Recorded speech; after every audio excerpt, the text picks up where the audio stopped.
Thanks, Lasky and Corla. The bill, although very short, will be a considerable source of relief, I think, to families, landowners and farmers who are concerned with the looming deadline of the 30th of November to register rights of way acquired by long use. The 2009 Act attempted to codify and update disparate and archaic land and conveyancing laws. However, this remains a highly complex and often contested subject. Rights of way are necessary for people to access land, for their livelihoods and even to get to residencies. In an agricultural setting, they often are associated with entry to land, but also connect with matters such as drainage. They also relate to access for the foreshore, for activities such as traditional seaweed harvesting, and they also relate to urban areas, especially around access to utilities and communal waste systems. This bill removes current deadlines for the registration of rights of way or easements without needing to go to court, which is obviously most welcome. However, this does not address the underlying issues and concerns. The Department must have a very clear and detailed understanding of why registrations have not occurred over the past decade. Otherwise, exactly the same debates will be happening in this House in 5 years' time.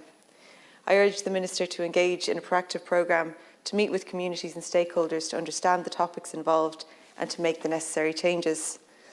As part of this, I welcome the announced time-bound review that will ensure the effective functioning of the law. However, this cannot solely be a legalistic exercise. It needs to consider the perspectives and experiences of those who have engaged with the system, or indeed those who have been fearful to. At least anecdotally, it appears as though uncertainty and worry over potentially losing a right have prevented people registering. It has been acknowledged that this is a very complex legal area, which can be very intimidating to non-legal people. We need to ensure that any registration and information systems are as accessible as possible. Related to this is the clear need for a significant public awareness campaign that breaks down the issues involved and explains how they are relevant to different groups in both rural and urban settings where particular issues arise. The 2009 bill makes reference to rights over the foreshore, which is an important issue in coastal constituencies like my own in Cork South West. In particular, there are concerns over the impact on the registering of traditional seaweed harvesting rights. My understanding is that the removal of the 30th of November deadline also applies to these, but I'd be really grateful if the Minister could make explicit reference to them in her closing remarks. I'd like to say that the bill is very last minute, which has resulted in it being rushed through, and much of the complexity is merely being deferred. There is no need to be rushing legislation through the Houses like this. I think it's unacceptable.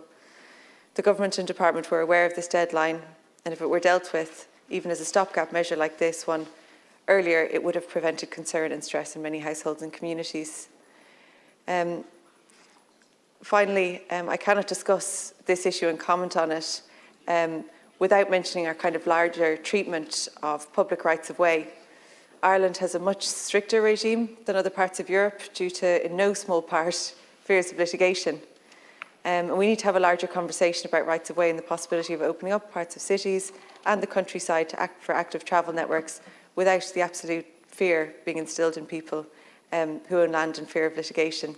I know for people visiting, say, from Scotland and places like that, they just can't believe that there is no access to land in that way. I would encourage the Minister to work with her colleagues to develop a framework for engagement with communities on this issue. And this would need to be part of a larger discussion, of course, of the cultural aspects of access and protecting landowners. Whilst today's bill is technical and addresses a particular deadline, it raises many questions and matters that need to be examined further. Thank you.